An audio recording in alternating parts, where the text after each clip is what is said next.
Y, el Islam sigue su historia hasta el día de hoy, ¿verdad? Y va a haber, en la próxima sesión, yo tengo la impresión que el pastor va a empezar con las cruzadas. Y miren, si ustedes leen alguna noticia al día de hoy, sobre el encuentro, ¿verdad?, del Islam y Europa, el cristianismo, en las cruzadas no hay una referencia en las noticias cuando se habla de los musulmanes hablan de la cristiandad, que no vuelvan y mencionen constantemente, pero constantemente, las cruzadas. ¿Por qué? Porque el encuentro que hubo en el siglo, a fines del siglo XII y ya siglo XIII, siglo XIV, entre el Islam y la cristiandad, ya la cristiandad era mucho más poderosa. Y entonces, pues, salen, ¿verdad?, de sus fronteras los cristianos a conquistar, especialmente Tierra Santa, a conquistar todo lo que podían, porque trataron. Y aquí y allá lograron echar pie en alguna parte, pero bien temporeramente. Pero el Islam sigue su historia, ¿verdad? Y con la diferencia de que ya no es aquella sociedad de tanta pujanza que se da en todos esos siglos, a partir del siglo VII, sino que va decayendo respecto a Occidente, a la civilización occidental, y la civilización occidental entonces sigue floreciendo hasta el día de hoy, que nadie le ha podido echar un pie al frente.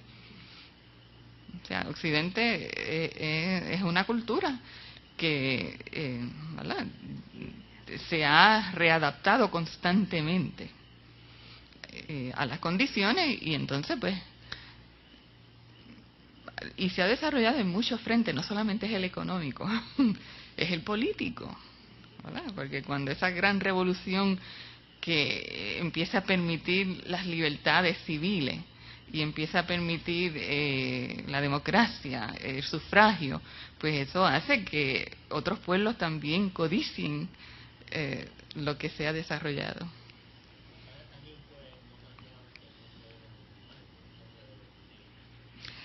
Lamentablemente, él comenta que aquí no veo micrófonos.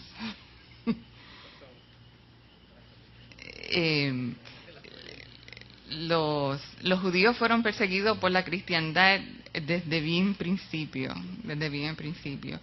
y cada vez se fue escalonando más el prejuicio en contra de los judíos, y no solamente el prejuicio, eventualmente y bastante rápido el discrimen. Porque una cosa es el prejuicio social, ¿verdad?, y otra cosa es empezar a discriminar contra ellos. Y cuando los cruzados salen, y eso lo van a oír ya la semana que viene, cuando los cruzados salen de Europa, debió haber sido un ejército preparado, autosuficiente, con pertrecho, ¿verdad?, para enfrentarse a un largo recorrido, y hubo tanta acogida a un evento como ese, que entonces mucha gente pobre salió y no estaban preparados para un evento como este. Y aún estando en Europa mismo, entonces tienen que, según van pasando, ¿verdad?, por las diferentes regiones y territorios, empiezan a sabotear para buscar comida. Y entre todo lo que hacen, dice, ¿por qué no empezamos con los infieles? ¿Y quiénes son los infieles en Europa? Pues los judíos. Así que si hay que robarle a alguien, pues vamos a empezar a robarle a los infieles, que también le roban a los cristianos mismos, pero se empieza con los judíos. Sí. Y entonces, pues, hasta el día de hoy, ¿verdad?, siglo XX, el discrimen, pues, está muy rampante. Muy rampante. Así que dejamos de un lado el Islam y entonces volvimos a Europa. Todavía no están en Europa los países como están hoy. Son reinos, no se habla de naciones, ¿verdad? El hecho del desarrollo de una nacionalidad es algo que toma siglos, y al día de hoy es un concepto que está fluido constantemente. No hace mucho, ¿verdad?, a fines del siglo XX, vimos que en Europa se rompió una federación que se llamaba Yugoslavia, Y donde había un país, pues hoy hay 6. Incluso cuando murió el comunismo, que empezó en el 89, 1989, entonces se volvió a reunificar Alemania, que había estado varias décadas dividida. Y así, pues, las fronteras son muy fluidas. Y se piensa que vamos todavía más, ¿verdad?, hacia un nacionalismo, mucho intercambio internacional, mucha apertura, globalización, pero cuando se trata de nacionalismo es que cada grupo étnico tenga autonomía sobre sus propios asuntos. ¿Ves?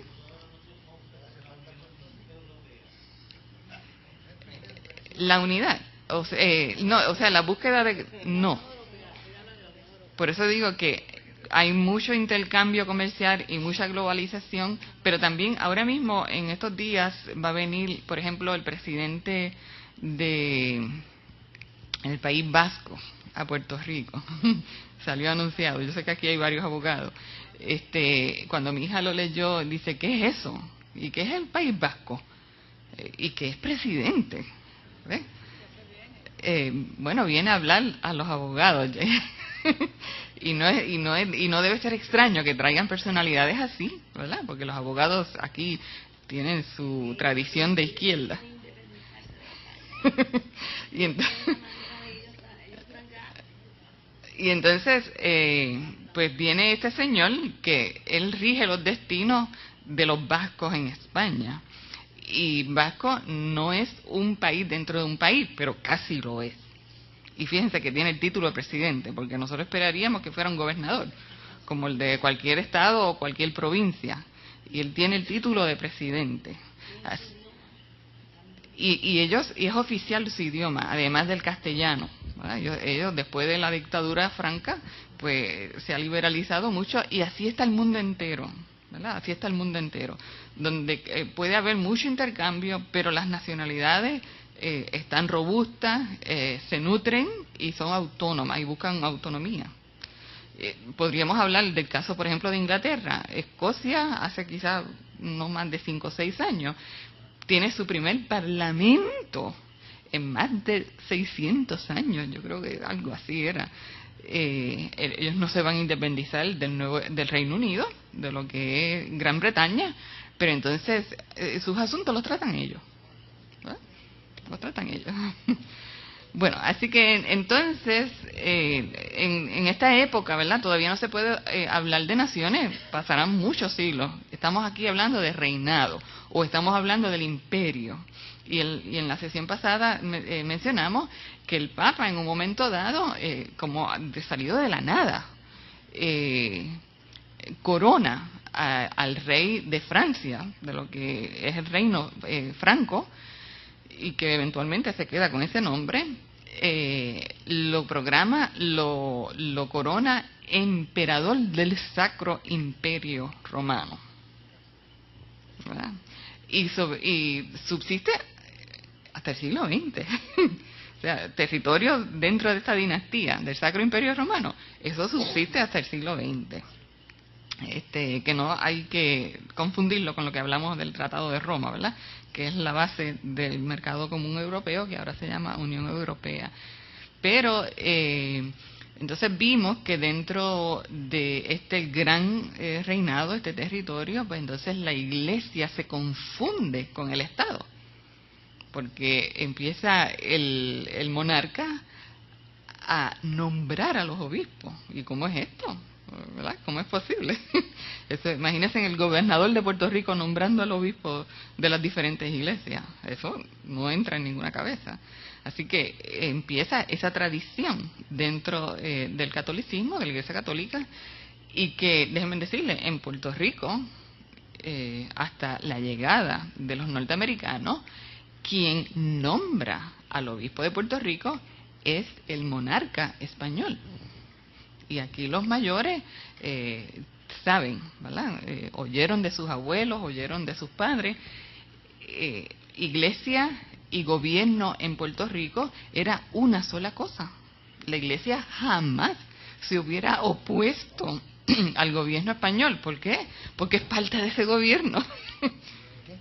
¿Perdón?